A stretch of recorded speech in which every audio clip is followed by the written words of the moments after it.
Alright, hey everyone, Wanderbot here, and welcome back to AER. So I actually have no idea where I am, because the save point is somewhere around here. I guess we might as well talk to the ghosts, or at least look at them.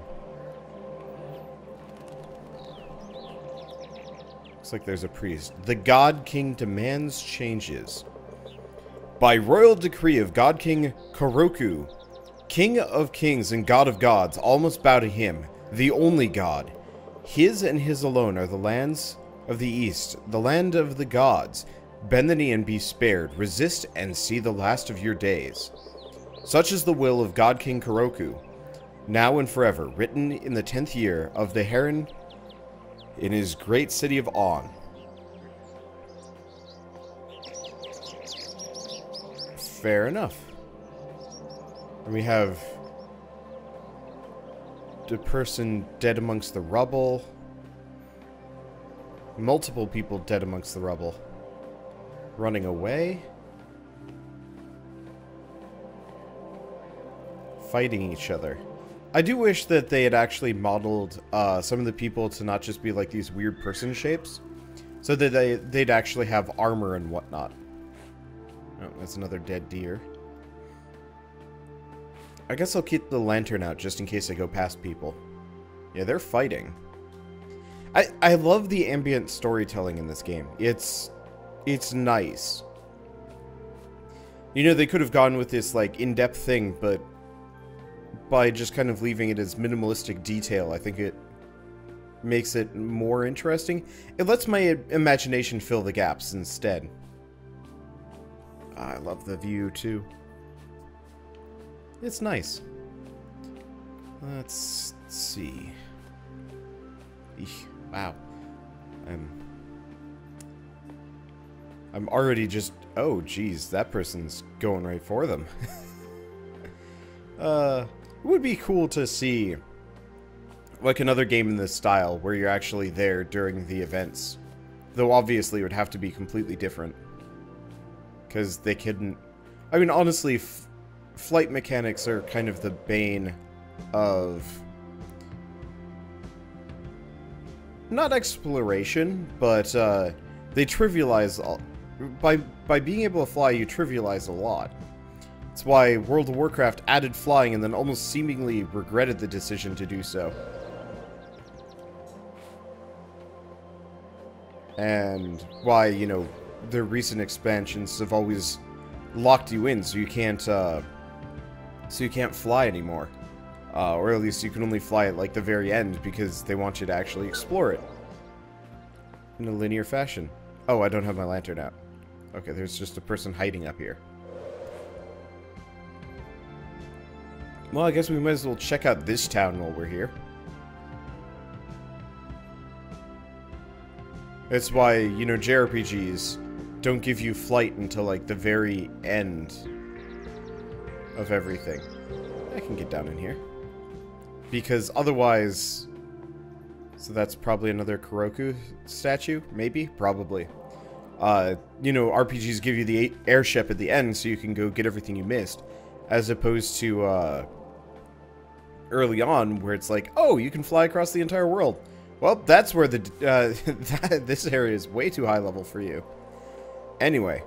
Oh, this is part 2. Okay, hold on. Let's go find part 1. I do kind of wish the initial transformation of bird was maybe not as fast. Oh well. To Gorion of the Storm Islands, from his son, Tazo. Father, it's with sorrow that I must tell you of the loss of the Snow Crane Library. The palace guard of the city of On came in the night, carrying weapons and shouting the name of their king, Koroku.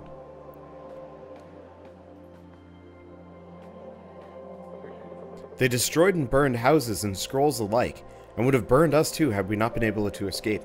We watched from a safe distance, keeping close the few precious scrolls we had saved.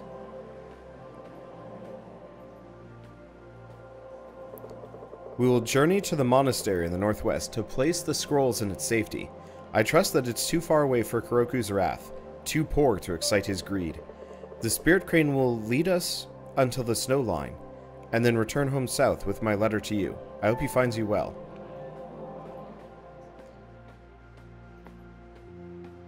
Admittedly, it's a little weird that that's enshrined in the temple. Or the library, or whatever. I was not expecting this story to be as, bloody. I thought it was going to be one of those where there wasn't an apocalypse, but it was, you know, artificial. Whereas, oh, this is like a stone owl-looking thing. Oh, man. I'd love to see a game where these things are in action. You know, moving and whatever.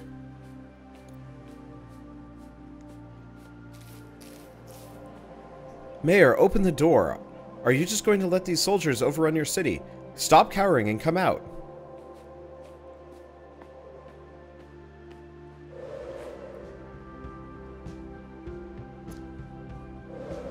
Yeah. Just trying to see if there's any more details. No, it's mostly just people fighting. Anything up in the tower?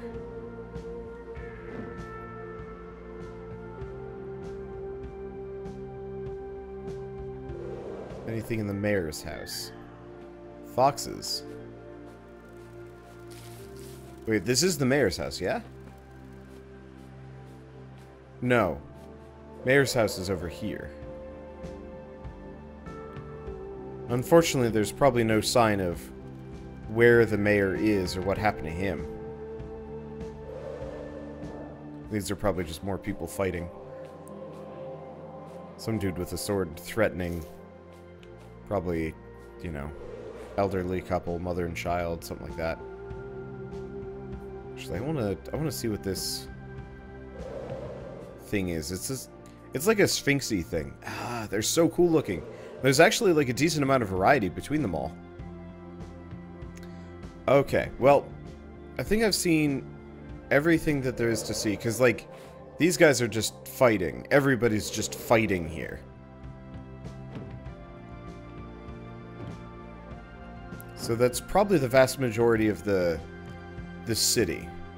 Unless I've missed anything major. It doesn't look like it. I think I've witnessed all of the events that needed to be witnessed. Let's go over here.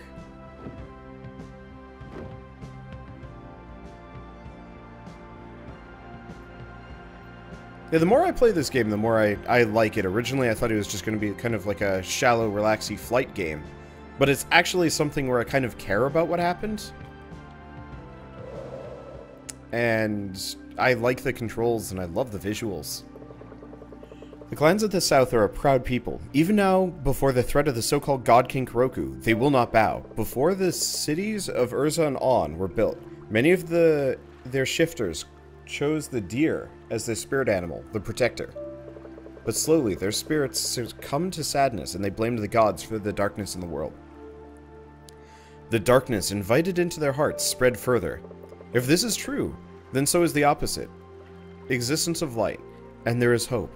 I am Kashar of the Eastern Islands, and the first shifter in 10 generations. My spirit animal chose me, and I will fight. I will travel north to the monastery to join the other priests.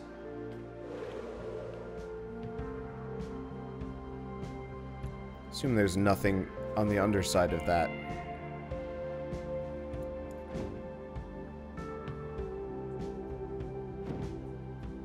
Yeah, I will admit, maybe not to the extent that I loved like Journey, for example, but I think I love this game about as much as I like loved Abzu, for example.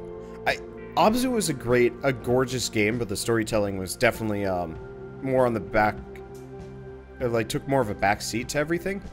Whereas this one has a very, very clear story being told here that you could ignore if you actually weren't paying attention or reading things. And I like that. You know, so many of these games actually just... Wings of Stone. Oh, hello. I don't remember this place being here.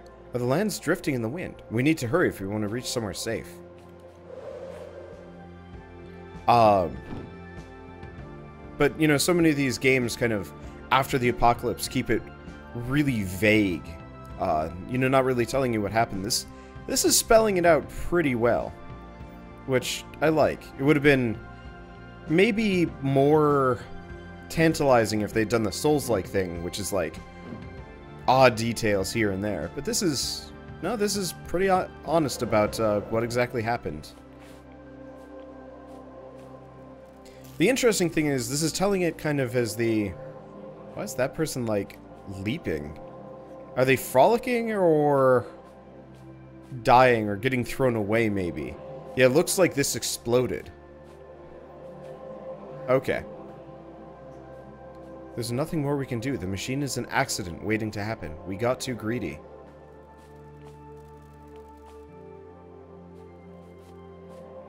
So there was some kind of machine here that blew up. Looks like a basic pipe, but there's a giant gear. Okay. This does beg the question of where the actual temple is. Because I thought it was going to be that thing.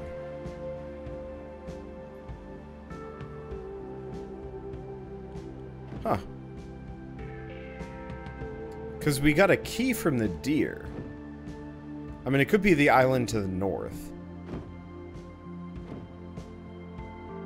Because I don't see anything particularly intact looking around here. Just the revival fountain, but nothing. Okay, yeah, there's that big island looking thing right up there. So I think I'll head that direction.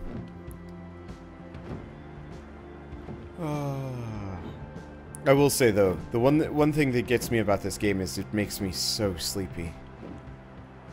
Okay, so we've discovered the eastern steps. Okay, this looks like it has a temple on it.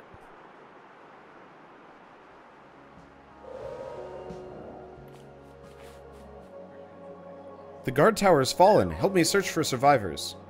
Oh, it's little bunny creatures. That have no collision. Well, honestly, that's fine. I abuse enough critters in Mario anyway. I don't need to abuse more critters in this. Let's see. Anything around here? Nope, not overwhelmingly. Yeah, that looks... Yeah, okay, it's even got, like, the beam of light extending into the distance. So, it looks like we found the machine and maybe the temple in the same action. Anything interesting down here? No, it's just mushrooms. It's a really pretty cave. But still. So I'm going to keep bringing up this art style just because I love it so much. I'd actually love to see more, like, open-world survival games use this style, too. Astroneer is kind of one of the first ones. And it's gorgeous, except for the fact that it's kind of breaky. But, like, I keep seeing these, like, open-world survival games that look like pure ass with really cool mechanics. I'm like, just go low poly. It's probably going to be easier, honestly. Oh, well. Anything that I can interact with? No, it doesn't look like it can read it. Gardas told us that the mountains to the north were falling apart. You shouldn't read. Oh, you shouldn't believe such rumors, Dalius. So, we're probably next to that one in the center. There's mountains to the north, there's the forest to the south, and that's the city. I don't know what the one is to the north, to the northwest, actually. That's an interesting question. And yeah, we still do have the monolithic statue thing. Actually, you know, that area there, in the northwest is... No, because that's more kind of southwesty. Because there's the river, which kind of passes through. I was thinking the northwest might actually be the ruins where we found all the people hiding. And the water. But it doesn't quite look that way, so we might have another location to look for other than the mountains. Well, I'd say look for, but... it's not like there's really a whole lot of hidden stuff in this game. Unless there is.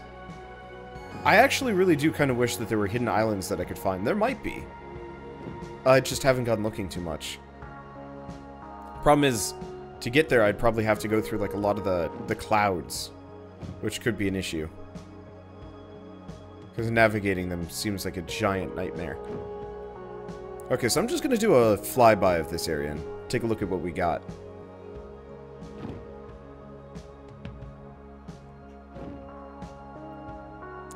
Yeah, so that's the entrance that we're looking for sure. It looks like there's like a lot of doorways and like side buildings here. I'm not sure if I can go in though.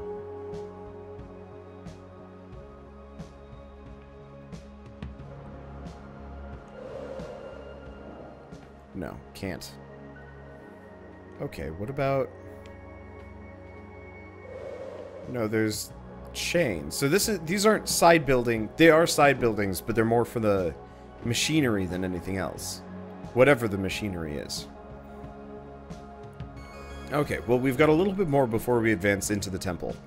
I like getting all of the side islands and whatnot first.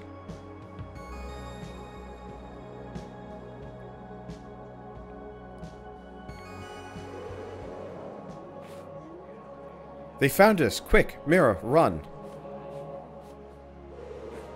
So probably Koroku's men.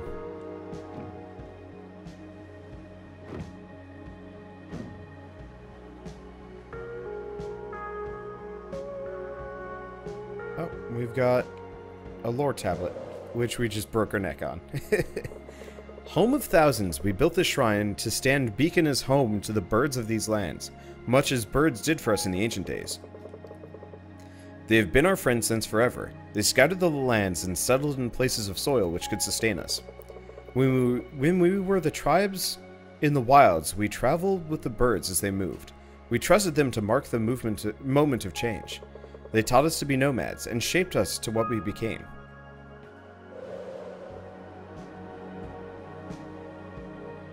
Was it like a giant birdhouse? It is a giant birdhouse. Oh, that's really cute, actually. Frame rate does not appreciate when I'm going up and down like this. Okay, we have one more island. And maybe there was also a structure below. I am dead tired all the time. It's bad. Not been sleeping well. Okay, looks like it's just more of the creepy black rock in a little nook. And that's not what we need. Okay, so there's nothing else below.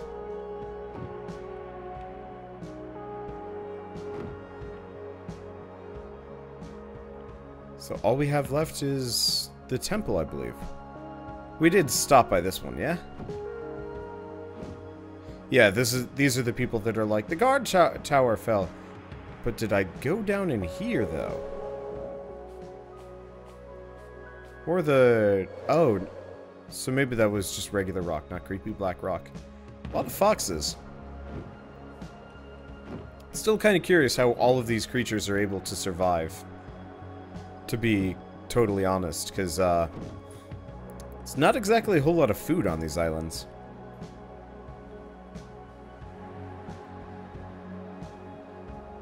Wait, did I?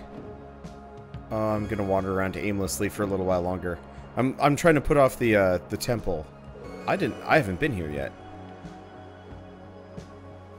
I'm trying to put it off a little bit because it'll probably take a little while. Pack your things, sister. The rumors are true. We're leaving for the west. The priestess will give us shelter. So, the priestess that kind of preceded us, the one that gave everybody shelter, was giving people shelter specifically from... was specifically giving people shelter from the God King himself. Tales of Stone. This is the protector that my father and his father before him asked guidance of. That was before the God King protected us. Okay. Yeah, nothing particularly useful. I'd like to keep going, but that looks like a whole new area to get to and through, which is maybe a bit rougher. Okay. Well, I guess let's slow down a little bit. Let's see what these people are up to. It looks like they're... Oh, wait, no, these are candles. These aren't people. There isn't a single person here.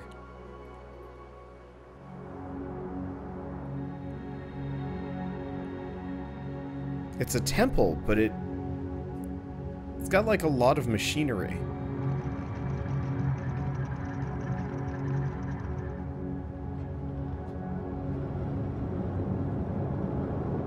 Huh.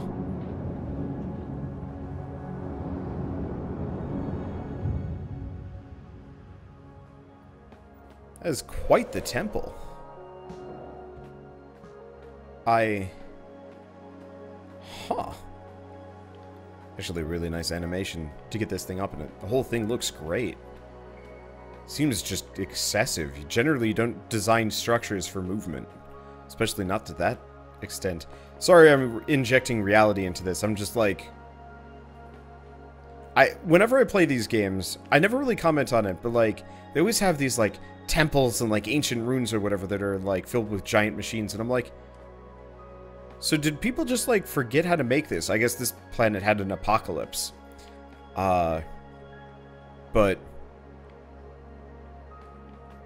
it just seems excessive, which I appreciate. I love excessiveness when it comes to game visuals, because it means, I don't know, it's somewhere new, interesting, I've never seen before. I hate, you know, boring. It's like, oh, it's more or less just modern day. And it's like, no. Give me something cool to latch onto that isn't just modern day. Heck, even like basic cyberpunk stuff, or, I mean, screw it, being able to turn into a bird makes a huge difference.